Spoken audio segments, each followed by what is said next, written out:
Hello out there in video land. Okay, let me get all systems go here. Yeah.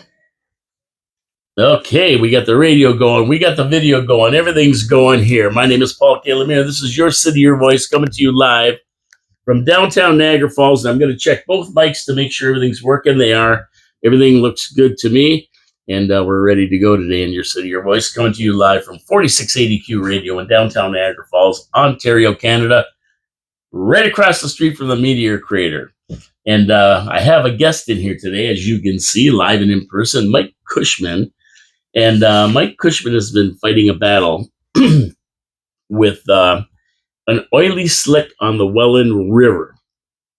Interesting story, and we're going to take it right into today and see what Mike's come up with and that kind of thing. So before we get into the show, I have to deal with my sponsors. Welcome to the show, Mike. How you doing, Niagara Falls? There you go. Mike's live, and he's coming through loud and clear, which is a good thing. So, okay, so let's get to my sponsor, Wild Bill's Auto Repair and Body Shop, Hamilton Glowstone Lighting, and Victoria Avenue Pete's Pizza. And that's it. Victoria Avenue Pete's Pizza is on the menu now, so to speak. Look outside here. We got this kind of weather. You know what's coming. It's getting cooler every day. So you know what's coming. It's eventually going to be, really cold weather, and you want your car to be running right. And in that regard, you want to take it to Wild Bill's Auto Repair and Body Shop. Now, right now, Wild Bill's is offering a free end of summer inspection. How can you beat this? They look at your brakes, they look at your suspension, they check your tires, they give your car a computer scan, check your fluids, check your lighting, and take your vehicle for a test drive to make sure everything's running right. Free. You can't ask for better than this. And if there's anything wrong, of course, they will let you know. And then you can have Ken Hunter repair your car. What is this called? This is called being proactive. You do not want to break down. You want your car running good, especially when you get to the winter here. So what do? You take it to Wild Bill's. Ken checks out your car. Everything's nice, and away you go. Now, if you get in a wreck, you can also take your car to Wild Bill's because he does have a full body shop. He'll get your car out of there looking like it's right out of the showroom. You're going to be happy. Your car's going to be happy. Everybody's going to be happy. Tell them Paul from Your City, Your Voice sent you. Wild Bill's Auto Repair and Body Shop on Oakwood Drive, right next to the Kia dealership. Give Ken a call today, and you can check out the website, wildbillsauto.ca. Okay, Mike, I've been getting messages back and forth from you in emails about this Welland River problem here, and it started about, I would say at this point about 3 or 4 months ago. This hasn't just all of a sudden popped up. How did you first find out about this slick on the Welland River? It was a year before that. We discovered there was a white substance going into the Welland River. And it was coming from the stream beside the Niagara Falls Humane Society. And then a year later, we discovered that there was an oil sheen coming out of there. First, there was a kayaker and a boater, separate people that were going down the Welland River enjoying nature like they always do there because they live in that area. And they reported an oil sheen that was found on the Welland River. So the Ministry of Environment went there the next day, and that was on July 2nd when that happened. Now, did you call them, or did the kayakers call them? The kayaker and the boaters called them. Okay, okay, great. And they made a report to the ministry, and the ministry went there, and they looked, and they could not find the source, so they went home. That was it? Yeah, they went home. They just looked at it. Could not find the source. And they saw the sheen on the water. Yes. And they said, we can't find the source, we're going home. That's what they did. So the following Saturday, I said to Sarah Ward, who was one of the original people that put in the complaint with the ministry, I'll take a look around and see if I could find the source. And it took me about 45 minutes, and I believe I was on your show when we originally found that source, and we reported it. And I reported it to the Ministry of Environment right away, knowing that there was an open claim on that. And then I called Sarah Ward down because she was the original complaint and showed her where the source is coming from. And she made her own separate report that day too. Well, that was on a weekend. That was on a Saturday. Nobody came and did anything until the following Tuesday. So Saturday, Sunday, Monday, and Tuesday, it's just free-flowing into the Welland River. Where does the Welland River go? Welland River goes to the Ontario Hydro Canal, and then it feeds the terminals, and then goes into Lake Ontario. Yep, down the Niagara River and right into Lake Ontario. All this oily slick that's been running for 4 days. More than that actually goes into Lake Ontario eventually through the Niagara River. So what happened was the Ministry of Environment, we showed them that it was coming from two pipes, because this stream is fed by two pipes from the industrial section of Niagara Falls. So that's how the stream is fed. So we showed them the pipes, and this is where it's coming from. Each pipe is its own separate unit. Neither of them are connected to each other. So each one goes west, one goes east, and they cover all the factories in the industrial area there. So it's the storm sewer system for the city for that area. So just to make it clear, the industrial area is on Stanley Avenue towards Lions Creek Road, I guess that would be, right? Chippewa Parkway. Or Chippewa Parkway. So you have Don Murray Street, Progress Road, and a couple of other side streets in between there that connect Progress Road and Don Murray Street. Yeah. So that whole area is the industrial section of Niagara Falls. Yeah, and there's chemical plants in there, and yes, manufacturing plants in there, and yes, that kind of thing. Yes. So each pipe has about 12 factories attached to it. So when we brought the ministry to these pipes, we presumed this would be a pretty simple operation from there. I even suggested, if they wanted to, give me the hazmat suit and I'll go in the sewers. I mean, I'm getting to the point where I'm willing to do that, because if nobody's going to do it. So we have a real huge problem that's being displayed with Ontario and Canada, for that matter, for environmental protections. Yeah, so their reaction to these two pipes that you found was, it's a wastewater treatment problem. It's the city of Niagara Falls has to take care of it. Oh, yeah, but they're running right into the river. So whether it's a wastewater treatment problem or not, the pipes flow into the Welland River. Correct. So how does that get to the waste treatment plant flowing right into the Welland River? Therein lies the problem. The Ministry of Environment has left it in the hands of the city and basically is watching what they do. In all honesty, I'm hoping it's not the city's problem, but there is a possibility that it is the city's fault. 1 year ago, when I told you there was a white substance going into the Welland River that I discovered, and that was on record, they were doing construction on the sewer system for 1.5 years. Interesting. Now, you contacted the city about this as well, right? Correct. I contacted the city and asked them what construction they did on the sewer system. Could it possibly be part of the problem, or is somebody dumping, or has somebody got something happening accidentally? I believe, and this is my belief, and I just always try to look on the positive side of things, that there's a company with some sort of coolant or something in a bin or whatnot, and when it rains hard, it overflows and goes into the sewer system. That's my belief. I don't want to think somebody's dumping, right? Well, yeah, you hate to think that somebody on purpose is putting this crap. I mean, this is in 1960 where you poured your motor oil down the sewer. And, yeah. You know, like this, we've come a long way since then. So to think that an industry would just on purpose be dumping crap in the sewers like that is just... But I believe it's that illegal. This being connected to so many different factories, that on any given day, something else is going into these pipes, and they've been unmonitored for a long time. For instance, the oil sheen is different than the black sludge that gets released on heavy rain days. So I think they're coming from different factories and they're different chemicals. Now, there was a picture taken by the city about a month ago, and they showed it to the ministry to show them that they're changing the booms, right? The absorbent socks that they use. So when they changed the booms, they showed a picture, and the picture had a really heavy foam in the water, which I had never seen before. And of course, the conversation from the city to the MECP was, I don't know where the foam came from. This is going to be a new investigation.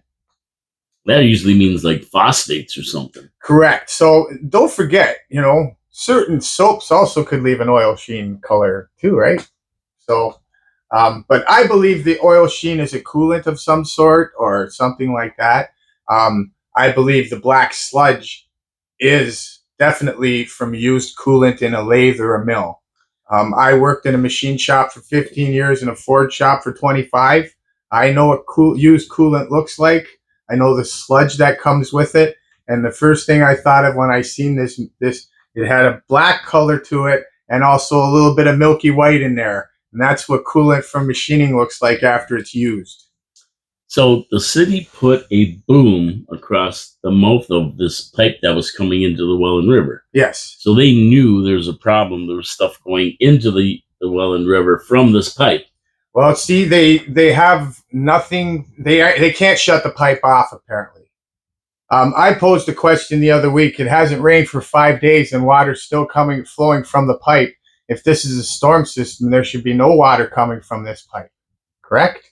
That makes perfect sense to me. It's only supposed to flow when it rains, right? Right. So 5 days of dryness and there's still water coming from it tells me that there is a company that's putting water directly into this and feeding this stream on a constant basis. So I asked them, what is the source of that water? And I haven't gotten an answer yet, of course. Well, see, if they're putting a boom there, a sock, which absorbs the oil, right? Yes. Then they know it's coming out of that pipe. That's why they blocked it off with the sock. Yes. Now, wouldn't it make sense that rather than just leave the sock there trying to absorb this oil, they would trace it back to where it's coming from? Like not you having to do it, so that they would do it. So 2 Fridays ago was a big dumping of a black sludge into the Welland River on a rainy day, right? Sarah Ward went down there and found it first and told me. Me and Sarah have been monitoring this together, and she's been working hand in hand with me on this. She's a magnificent activist, right?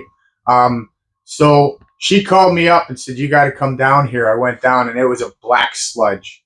Well, I went back at 4:30 in the afternoon, and the supervisor from the city was there.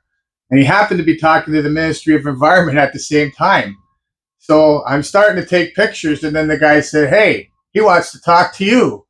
And it was the guy from the ministry that I've been emailing all this time. And we had a 20-minute conversation on his phone in front of the supervisor. And I believe that supervisor learned more on that conversation than he did in the 2 weeks he's been trying to address the issue. The ministry had divulged how many different factories they've been in, what they were looking for, what they've looked at. And when I got off the phone with the ministry, the city supervisor basically says, I'm over my head. I don't know what this sludge is. I'm not going down there and touching that sock if I don't know what I'm touching. I said, I agree with you. So you should phone the ministry back and ask them for an MSDS sheet on this stuff. And if they don't know what it is, then you're going to force them to come and do their job, aren't you? And then I also suggested to them that they had hired an environmental firm before to do a vacuum on this place the first time we caught this. And they sent a vacuum truck and vacuumed it all up. So I said, you got to hire the same environmental firm, and then you have to find who's doing this and pass the money on to that. Because if this is coming from other factories, this shouldn't be on taxpayers' dime. Well, not at all. And did they ever test the water to find out exactly what was in it? Yes, they're monitoring on a constant basis, and I believe that each time they've been there, there's different chemicals there from different companies. So it makes it even a more confusing situation if you go there and you test the rainbow sheen and it ends up being something from one factory, and then you test the sludge and it's something from another factory. Then you test the foam and it's a phosphate from another factory. What do we do with that? Well, obviously the pipe from the industrial section shouldn't be going directly into the Welland River, where they want to put high-density housing, by the way. Yeah, just across from that, they want to put the that development. And right beside it, they want to put Thundering Waters development, the riverfront property development. So they're going to put housing beside this industrial section of Niagara Falls, and they now know that there's release of chemicals happening in the water there where kids will swim and people will fish and people will enjoy the water. and they are going to get harmed from this.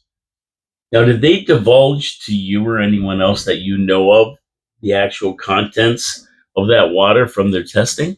Not yet. I'm thinking that we're going to have to go through freedom of informations to do that. I was going to say that. It's a guess of mine. I'm patiently waiting to see if they give the information, because I have to say, all levels of government have been doing a good job of putting a squeeze on this, because I've made them do it, right? So from the federal to the provincial to the regional to the city, all have been speaking to the ministry. How often has that happened? Not too often. Not too often. So in that case, that kind of puts the squeeze on the ministry that there's more than one eye watching this. And I'm trying to get the federal government environmentally involved with this. But we got a huge problem that we've discovered through this. That if the Niagara region just got a warning from the federal government because of the wastewater treatment system, could kill up to 60% of the fish. So the water being released from the wastewater treatment from the Niagara region can kill 60% of the fish, and they only got a warning. Yeah, I saw that. I saw that article in. I think it was in the review. I read it. Correct. So if it's killing 50% of the fish, the Federal Fisheries Act considers this okay. What? How do they come up with if it's killing 60% of the fish? So if you only get a warning for 60% of the fish, I pose the question: what is it going to take? 75% of the fish to die before you give them a fine?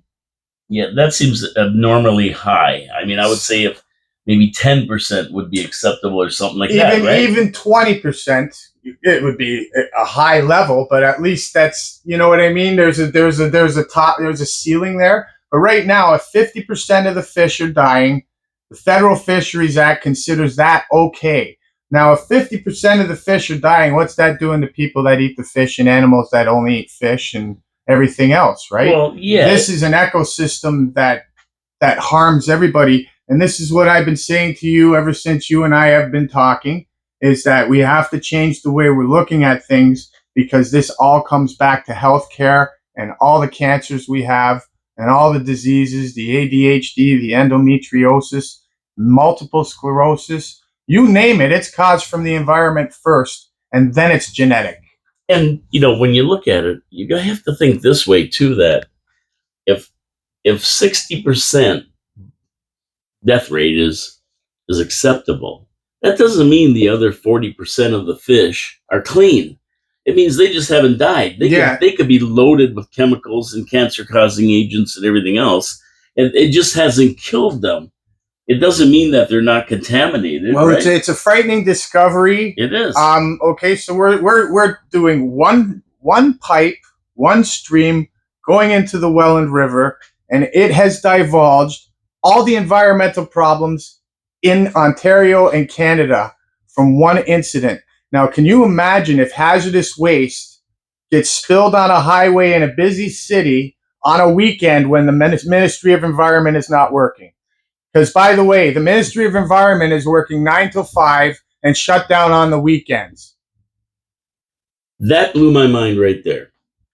You report something like this on a weekend, there's nobody to report it to. You get a recording, and nobody will come out. I mean, they talk about the environment and all this money and blah, blah, blah. But you know what? The bottom line is they don't work on weekends, so that spill's going to just be running and running and running and running until Monday when they come in, and then they got to mosey their way on down to the river, wherever they're coming from, Hamilton or wherever they're from, and then it gets looked at, which is totally ridiculous. I mean, this should be 24/7. When you get a bad spill and things happen, somebody should be there right away. A hazardous fire or a hazardous spill from a truck or train is going to be a major disaster, because this country and this province is not prepared. And the question I ask is, through all this rushing of building houses and all this build houses quicker, have we cut red tape to the point where the environmental policy is so weak that our health is in danger even more?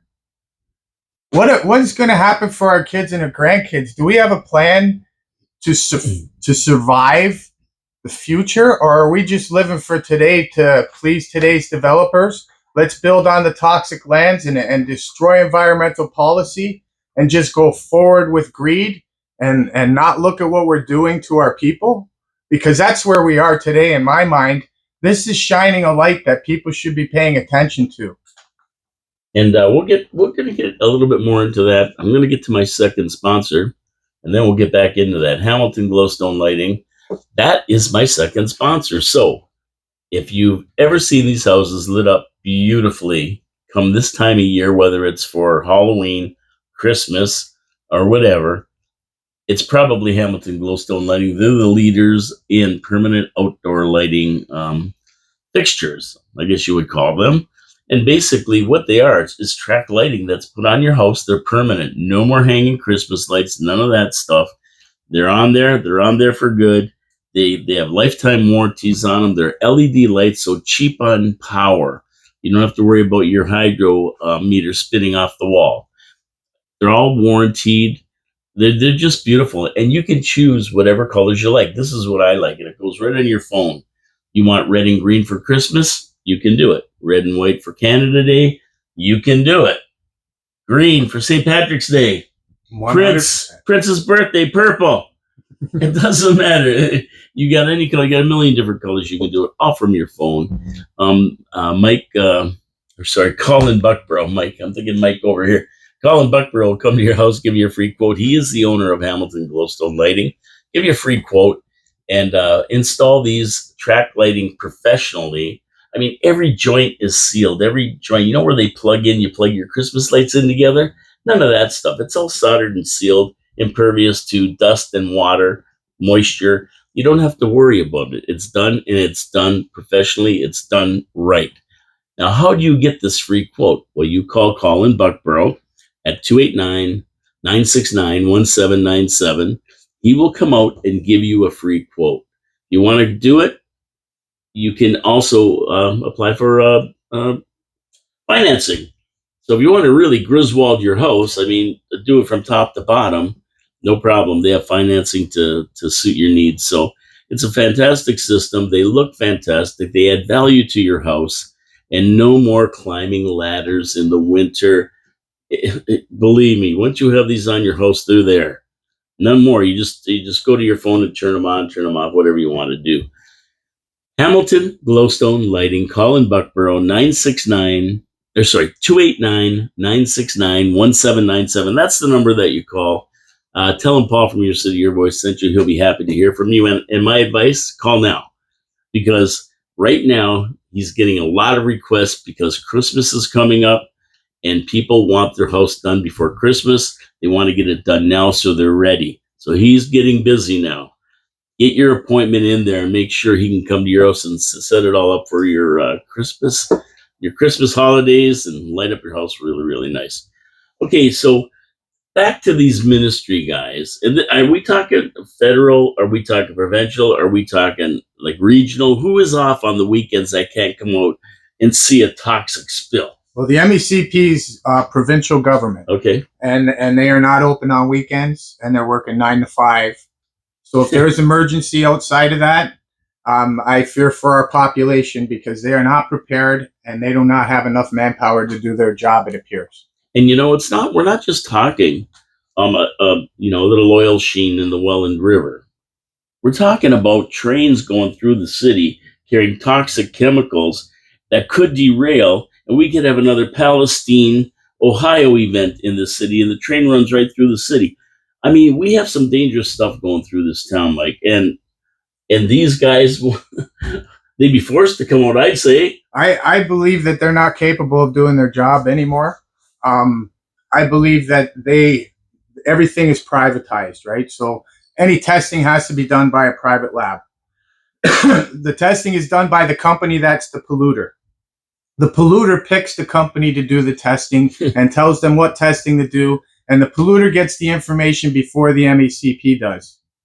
Can't tell me they don't if they pay for it. Yeah, exactly. And you can't have the person polluting hiring the guys to check check what they're doing. I mean, Well, you got to have a third party that's not related to any of them, that has okay, nothing to do with let's them. just use a New Year's resolution, for instance. How good are we at policing ourselves? Terrible. Terrible. All of us are, Yeah, right? unless you have somebody to hold you Now, accountable. if you're policing yourself, it's a it's a no-brainer. It's not going to work, right? You're always going to favor something, and then therefore your policing falls off the track, right? Well, that's why they don't let doctors treat themselves and lawyers be their own lawyer. Correct. So we got a system that's relying on the private sector to take care of it all, and even our city corporation, their hands are tied by this, right?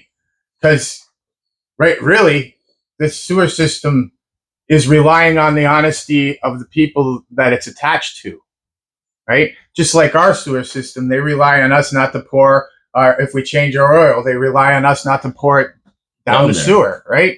So it's the exact same thing. It's relying on a trust system. And let's face it, the bottom line is money for a multi-billion-dollar corporation. It's not anything about trust, and it's not anything about me or you. The bottom line is money. Yeah, the bottom line is the bottom line. Yeah, and I think this is really shining a light on a broken system, and we really have to open our eyes to what's going on here, because I didn't even realize how bad the Federal Fisheries Act is gutted. And that must be the Migratory Birds Act too. Those were the two things that I used to fall back on when everything else failed, because that was solid. You were protecting the fish and the birds all the time through the federal government, and there was no questions asked to how strict it was, and it's gone. So when that protection's gone, the Ministry of Environment doesn't even have a base to go by anymore. If 60% of the fish are dying and the federal government gave them a warning, what should the ministry do about anything anymore? Yeah, 60% is a lot. I'm really confused on the situation, from the top to the bottom. So this is a sewer system that drains into the Welland River from the roads. So you would think it would be a regional problem, because it's a wastewater treatment problem listed by the MECP. Well, the region wrote me yesterday, and their answer was, no, this is the city's problem. See, I would think that they would block those pipes off and reroute them to go to the treatment plant. That's the best solution, the most common solution that should be done until they at least figure out what's going wrong here, because this is very wrong. And they are saying right now, you couldn't swim in the Great Lakes because of all the pollution in the lakes, right? Green algae, all that stuff. Yeah. Tell me this is not contributing to that. Of course it is. So it's a huge contributor to this, because it's unmonitored. You can't tell me how much is really happening. So when it's unmonitored, you have to assume it's a huge contributor until you prove different. So you've talked to the people of Chippewa. What do they all think of this? Because it's right in their backyard. Well, they love nature, and that's why they live where they live.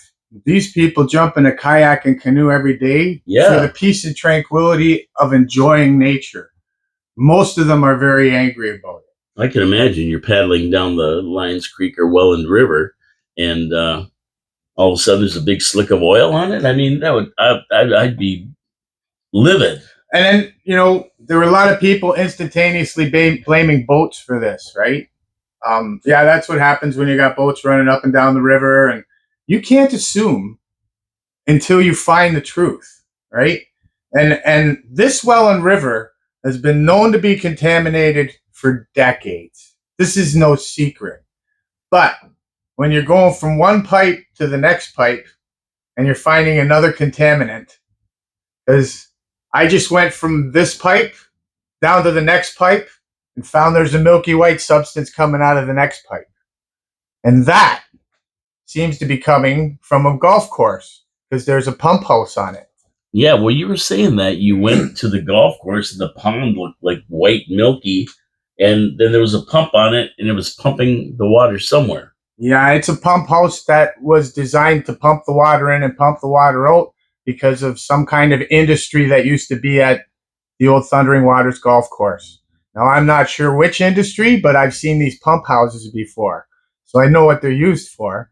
And these are used for cooling ponds for some type of industry. Now, don't forget, we got a history all the way back to the 1700s of industry being here. So there could have been a foundry there long ago that we don't know about where they got the water from the Welland River there. Somehow the water gets to the golf course and gets out of the golf course. And I believe this pump house is how it happens. So I posed the question and I'm waiting for an answer. Yeah, that's odd, but we do know that back maybe in the 1800s, Chippewa was a hub of activity for industry because the Welland Canal really ran down there out to the Niagara River. That was the way the boats got to the Niagara River. Yeah, it was from Port Robinson to Chippewa. So all down that course there, that was all industries along the river. That's where industry is always located. Yeah. So although we may not know if there was something on that land or not, the odds are there probably was. Yes. Or if it not right on it, in close proximity anyway. So one of my colleagues is part of an environmental group, and after I asked this question about the white water that's going into the Welland River and the white water that's found on the ponds, she went on Google Maps and said that 3 out of the 5 ponds are white, creamy color, and the other 2 are clear.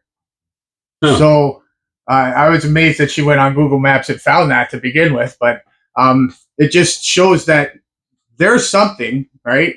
Hopefully it's not a problem, but it's definitely, if you look at a 2-foot stream and you can't see the bottom, there's something in the water. Oh, absolutely. So that's where we are with both of these streams. They're little 2-foot streams fed by pipes, and you cannot see the bottom. So there's something in the water. Yeah, that should be clear. So hopefully that something isn't harmful, but seeing the history of the area it's coming from, I always presume guilty until proven innocent, where the ministry and the government are the opposite. They think a chemical is innocent until proven guilty. And I find that very problematic that we're on opposite ends of the thinking process on that. And that's what I've been trying to change all these years.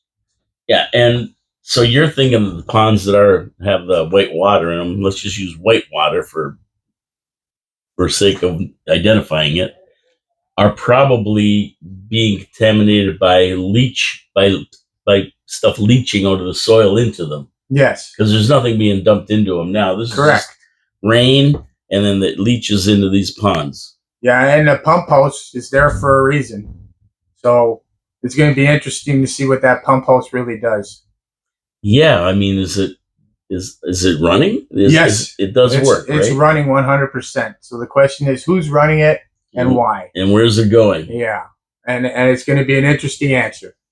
Well, I mean, that's you're on it anyway. See, this is good that we have guys like Mike and Gary Wilkins and these other guys in the city, Sandra, who pay attention to this stuff, because I don't go down there enough to see this. Right. And me personally, if I saw a slick in the water with the boats and that, I just figure, well, the marine oil is mixed with the gas and everything else. But I mean, it's pretty evident when a boat leaves that, it's there for a second and gone with the current. It doesn't come out of a pipe. Right. Right. So anybody who copious amounts. Yeah, exactly. So if you see that, I mean, yeah, you can understand a little bit from a boat, but it's totally coming out of a pipe. And the city has enough to say about it. They put a sock around it to try to absorb it before it gets out into the waterway. Yeah, and there's a really big problem with that, because obviously this is being managed wrong. When you're putting those absorbent socks on the water, they absorb the water, and then they sink, and everything goes over top of them. I've taken several pictures and showed this. The environmental group they hired only changed the socks every Tuesday. So once a week is not sufficient to take care of the problem we're having there, and they have to come up with a far better solution than letting it go in, vacuum it out, and worry about the next time it rains.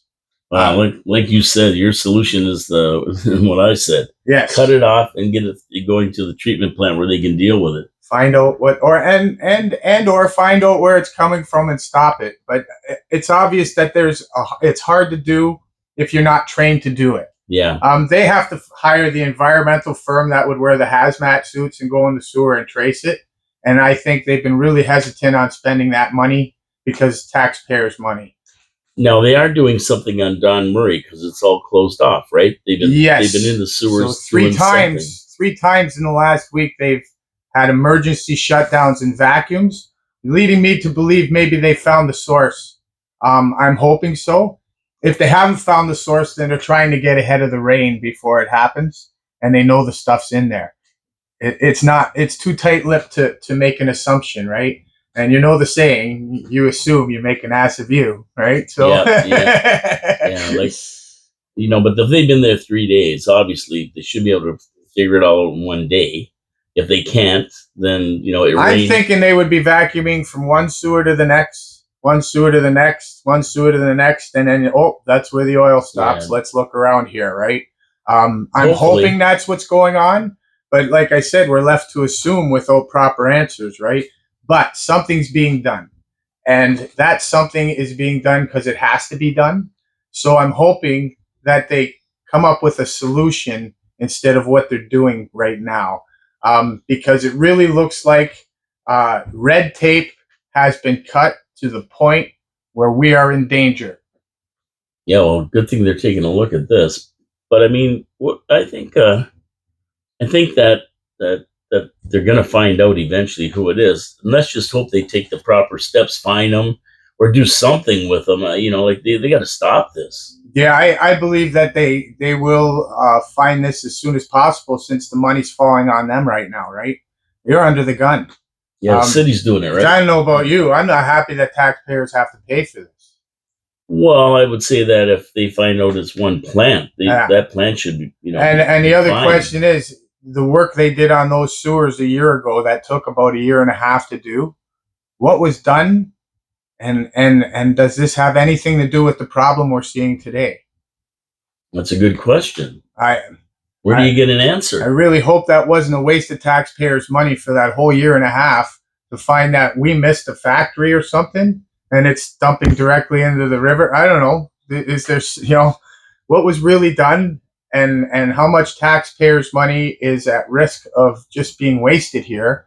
Because if they have to vacuum out those things every time it rains, there's a problem here, and it's a big problem. That's not a little problem. No. And I don't know why the ministry. I think the ministry has the resources, or at least the companies they know of that could do this properly, and they should be the ones enforcing this, so that it's done quicker and pass all costs on the perpetrators. Well, for sure. Taxpayers shouldn't have to foot the bill for this. No, and even that way, the MECP is run by the province, which is taxpayers, but their job's to be the officers of the environment. Because when I phone the police, and I phone the fire department, and I phone the Federal Environmental Ministry, they tell me it's an MECP problem. So I say to them, if the MECP aren't doing their jobs, who do I call? Because the first time took 4 days for them to get there, and that was because the MECP was closed on the weekend. On Monday, they contacted the city and told them, this is your mess. You have to hire the environmental firm. And on Tuesday, the vacuum truck went there. So they were closed on weekends, and nothing was done until the Tuesday because of this system. So where do they stand with it now?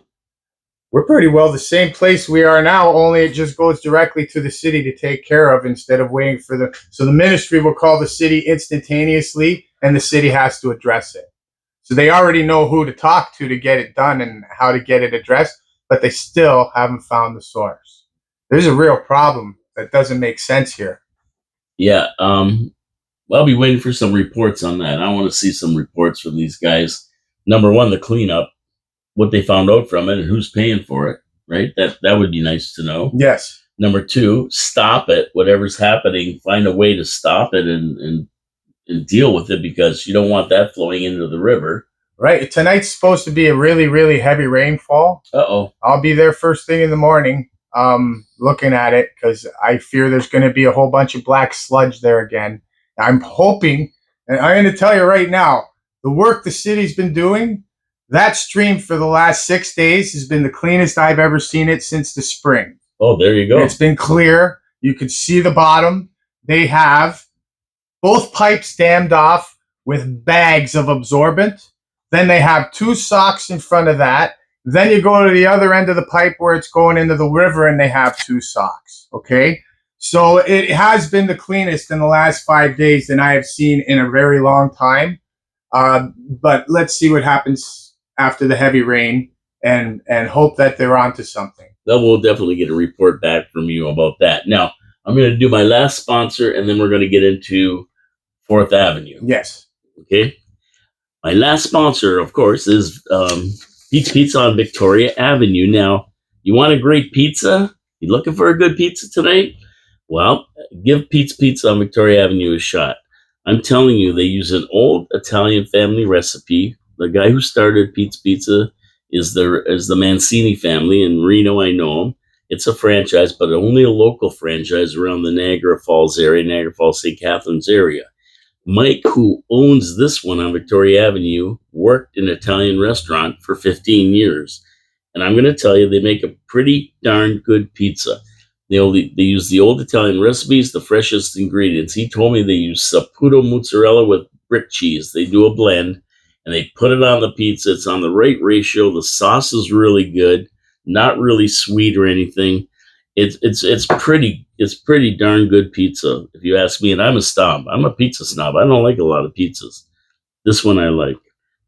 They're celebrating their 40th anniversary right now. They're offering 2 medium pizzas with 3 items on each for $25. You can't beat that, plus tax, of course. Government's got to grab their share. Yeah, Oh, you hope they're I'm using in it? for a couple pizzas for that price. Yeah, I'm hoping they use that money to clean up the river, the tax money they're getting from Mike at Victoria Avenue Pete's Pizza.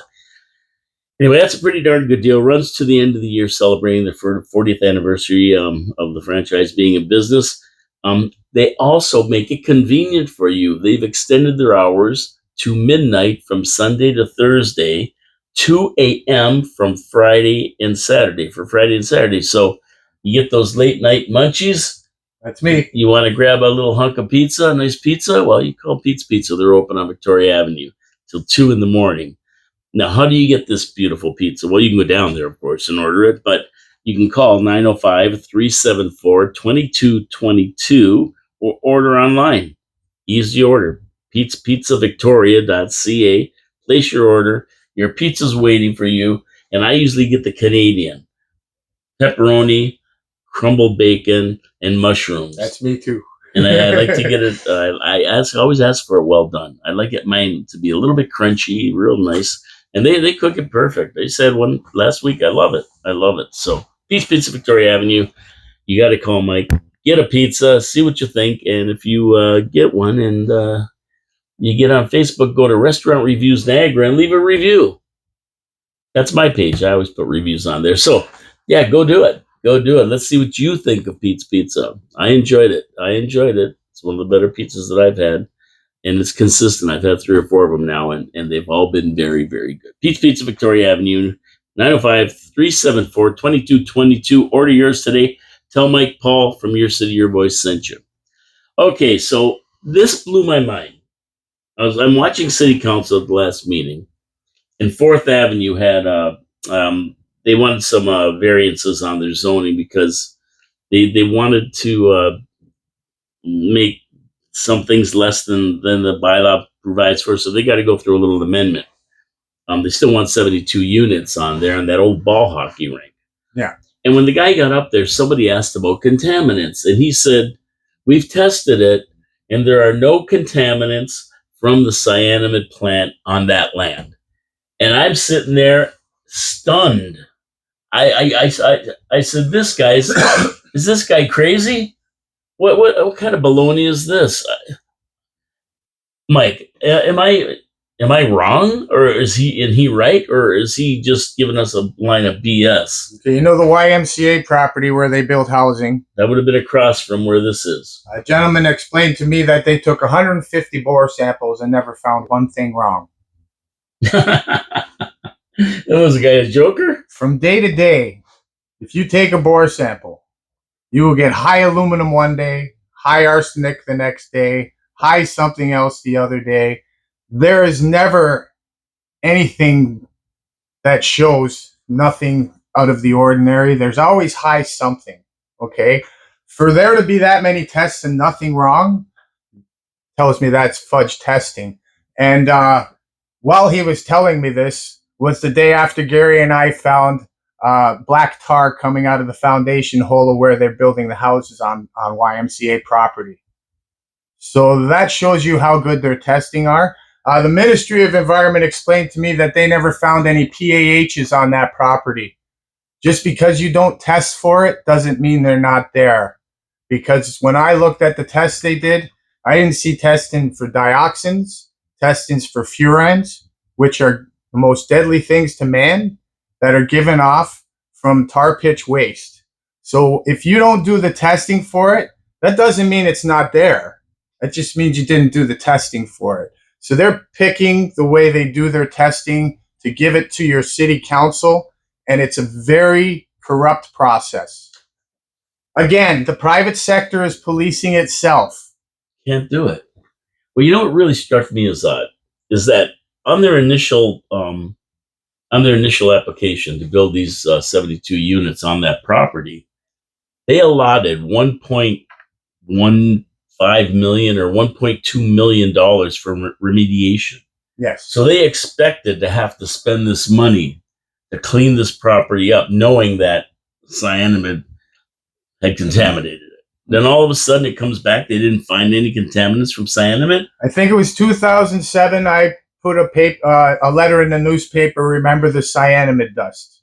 And I put a call out to the community to call me and give me the information on their family's health history so I could research and plot on a map all that information, right?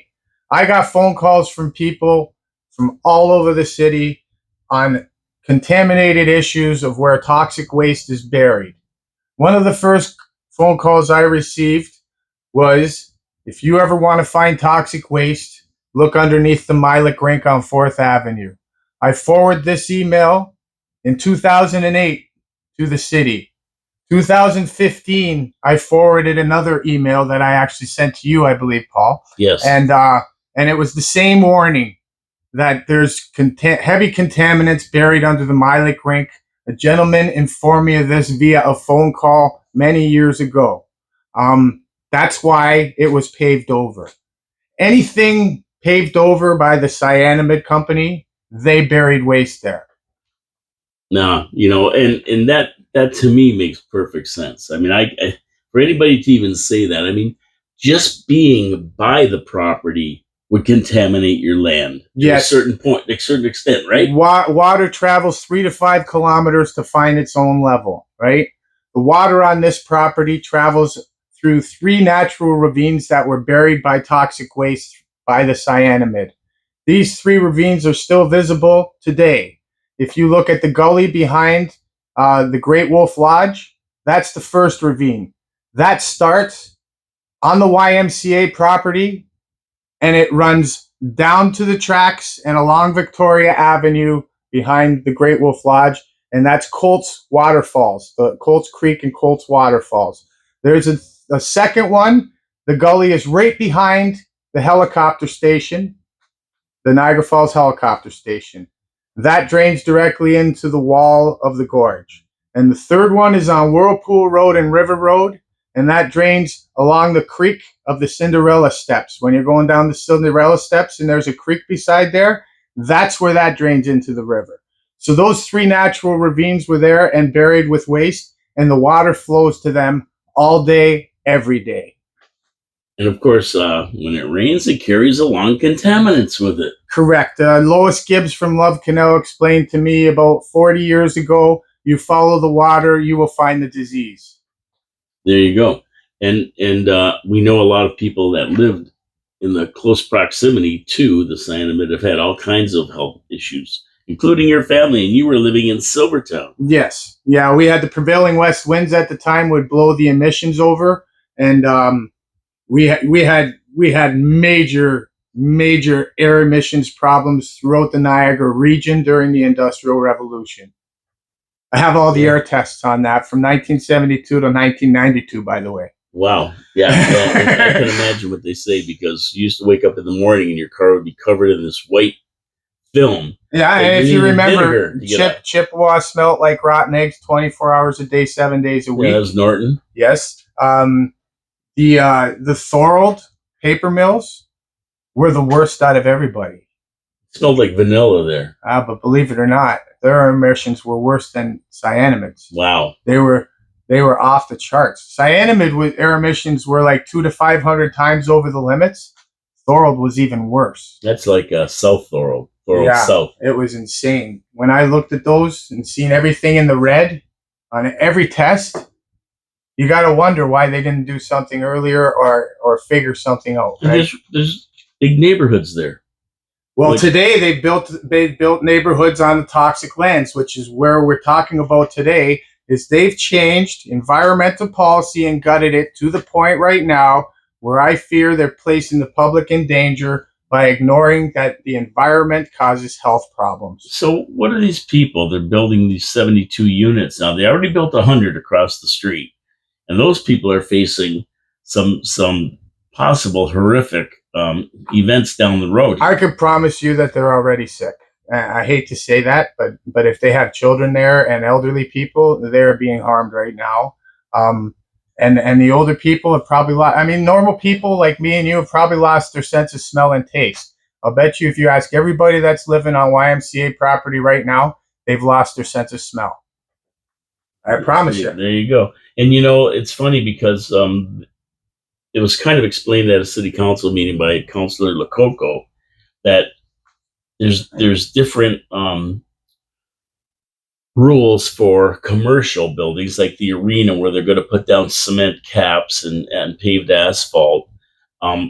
Different levels of remediation for that compared to residential.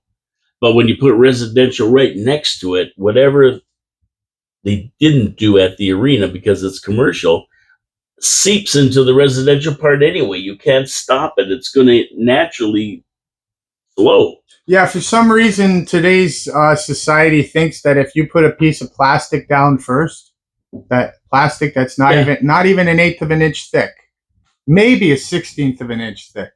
So you put plastic down first and then build on top of that's going to hold the toxins behind.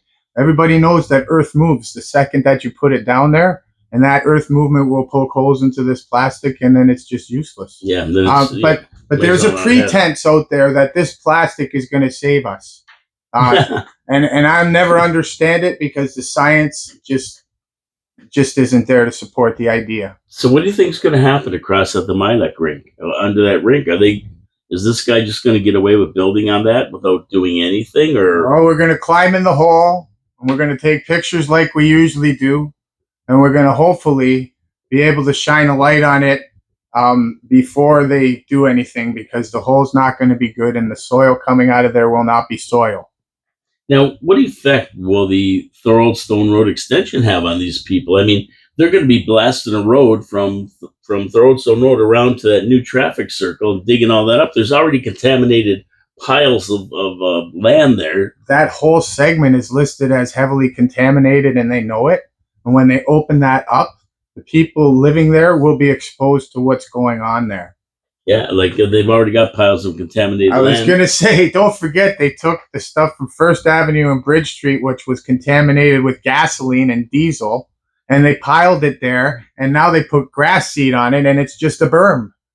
Uh-huh. So I don't understand the process of putting housing closer to this when they already know what they've done and how they've done it. Yeah, and probably across the street of the meteor crater, when they dug that out, that probably went over there too. It did. It went to Cyanamide property, 4th Avenue. We have film of that. Gary took film of that, as a matter of fact. I vividly remember it. Speaking of Gary, he worked at Cyanamide. He said he had talked to you. What did he have to say about that property under Milek? He remembers them burying waste there. He remembers it. So how can this guy tell city council that there's no contaminants from Cyanamide there, and city council didn't challenge him on it? I fear that that our city councils are being misrepresented by whoever their environmental consultants are, and that's the job of the consultant, is to advise city council. So they take their advice, and that's the way the system works. So that way they cannot be blamed. They will say the consultant did it, right? Uh, it's a bureaucratic system that's not working, but it's working so nobody could get sued. It's really sad though, because for them to sit down and they're going to say, well, we did our due diligence. We hired environmental people to go look at it, and they said there was nothing wrong. The developer said there was nothing wrong. They looked at it. So what do you want us to do? Well, is there nobody who will challenge? I mean, you got the only guys who will challenge this? Yeah, it seems that way, because I've asked the questions before to the people that are doing these tests. Okay, on a 1 week basis, when there's a heavy rain and all the contaminants have nowhere to go but up because the water brings it up, do you ever do any testing then? And the answer is no. Okay, so this is cherry-picked science being done to please consultants and the city and the region and everybody else, but it's cherry-picked science, because when you ask serious scientific questions about how they're doing things, the answers are very poor. You were telling me though that these contaminants sit in the bedrock, and as soon as you get a big rain, real good rain or a melt from snow and that, they percolate up, perm up, you call it. Yeah, they perm up to the ground from the bedrock, and then when the water level goes down, they go right back into the bedrock. Correct. So on the YMCA property, we have a film of this where one of the foundation holes had water in it. And it was a really hot day, around 85, 90 degrees, and the water was boiling. Now, this is called off-gassing. This is... So it was bubbling. Yes, the water was bubbling, literally bubbling. So this is called off-gassing. This is why these properties are so dangerous to your health, because the off-gassing is the health problem. Okay? So when you have cyanide, for instance, there's a very high amount of cyanide on this property, when it's exposed to acid rain, it becomes ammonia. Gas. It becomes ammonia gas. Yeah. So you're sitting in your house, and you know how they tell you to have a radon detector? Yes. Right? Well, this becomes ammonia gas, and it seeps through the foundations then into your house. Yes. Yes. And into the air you're breathing. Yeah. Every day, all day. Wow. So with this off-gassing, I even showed the ministry, the film, the video. We showed the ministry the video of the tar pitch waste coming out of the foundation hole. And the next day, the construction company dumped dirt on the spot where the tar pitch waste was coming from before the ministry got there. And the ministry didn't make them dig that up and look at it when we told them what they did. We watched them do it. We reported it to the ministry, and they didn't make them dig it up at that spot to look for the tar pitch waste that was coming out of the hole. So there's a very corrupt thing happening. And here's another thing. The construction company did that because they thought they were protecting their job. When if they find toxic waste on that site, these guys are going to have to dig down 75 feet, and they have a job for like 3 more years. Yeah, they should protect their jobs and say, and their health. Yeah, exactly. And their health, because they're not wearing gas protection. They're not wearing face masks when they're doing the construction, and they're going to be harmed by doing work on these properties. Yeah, well, who was saying that they had to get out of the hole for a while because it was so bad when they went down into the hole? When they were doing the sewers for the Glowstone Road extension, right? Gary was speaking to gentlemen that were working for the company at the time, and they were saying that to him. Yes. Amazing, and yet it's going to be built on, and nobody's going to say anything. Yeah, because the only holes they dig are deep enough to put the sewers in and deep enough to put the foundation in. They aren't going to dig any deeper, so they pretend that capping it with the concrete is going to work. Now, I've done research on this, too. All concrete in Canada cracks due to our extreme summers and extreme winters. When a crack happens, that goes all the way through the concrete. Okay? So now that surface that gets exposed, there's more surface to be exposed to contaminants. Therefore, there's more surface that gets contaminated. That's the process of that. So they were trying to do that with nuclear waste. and they wanted to engulf the nuclear waste in a heavy concrete Yes. and then leave it there. And then they discovered that when it cracks all the way through, so they couldn't do it with the nuclear waste. That just shows you that it's not a possible or a plausible thing to do. Yeah, that's crazy. So that's why that blew my mind when the guy said that. And I know you guys are going to be down there looking at it when they start digging those foundations. I don't know when they're going to do it, but definitely I know you guys are going to be down there. And it's unfortunate that somebody from city council won't go with you. We invite them. I know you and do. it's an open invitation all the time to any government person. It's an open invitation to come look at what we talk about, because we aren't asking you to believe us.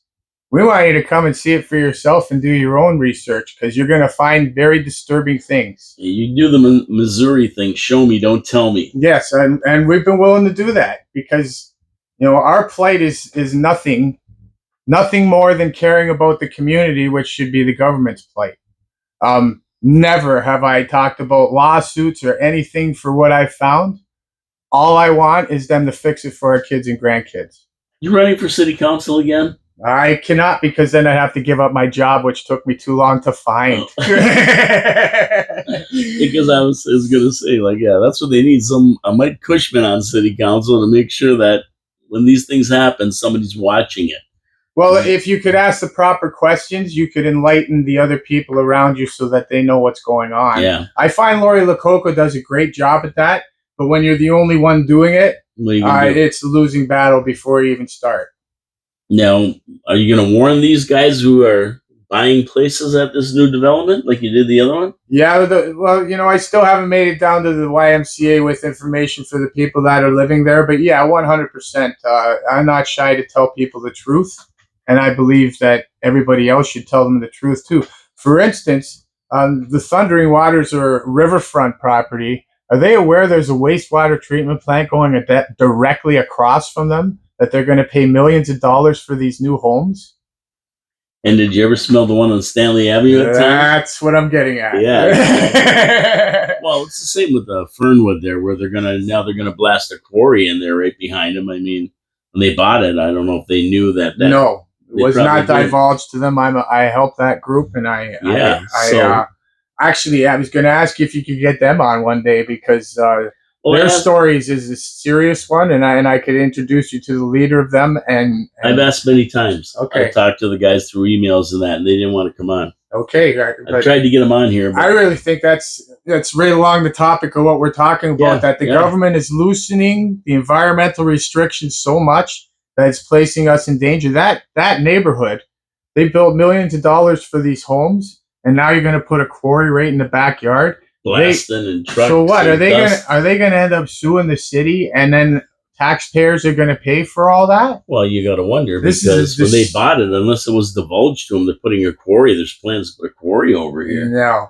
it wasn't divulged. Well, if it wasn't divulged to them, then somebody's in trouble, I would say.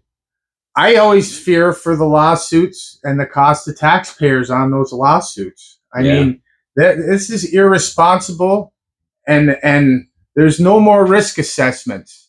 They call it a risk assessment, but a true risk assessment is telling you the risk that's involved for living here.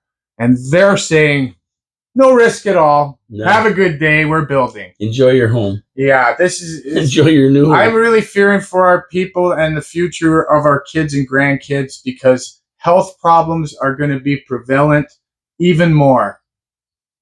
Yeah, definitely. I mean, it's there. 50% of us have cancer right now, right?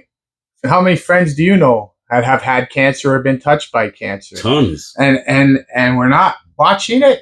We're not thinking there's a way to change this, or are we going to let it grow even more before we try to change it?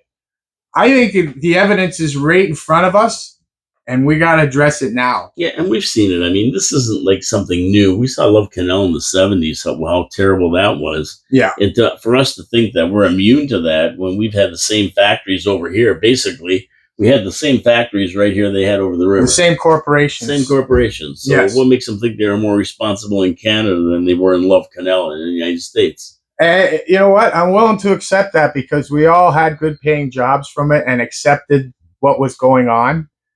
So let's accept the fact we screwed up. Yep. And fix the problems, because I keep trying to say the savings is in healthcare. If we do this and break the chain of people getting cancers, and then it doesn't go into their genes no more, how many billions of dollars does that save in the long run?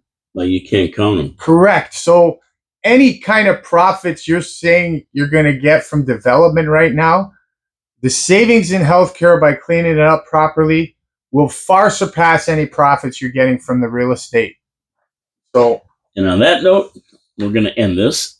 And I want to thank you for coming in, Mike. It's been enlightening, and we got to keep following up on this. That's the thing. That's why this is a great venue for you anytime you want. Come on in and talk about it, because that's what we want to do. We want to wake people up, make them aware. And of course, if by some instance, even one place gets cleaned up properly, then you've done your job. It's a huge win. It's a huge win for all of us. Yeah. My name is Paul K. Lemire. This is Your City, Your Voice, coming to you live from downtown Niagara Falls, 4680Q. Thank you so much to my guest, Mike Cushman, who came into the studio and shared his time with us.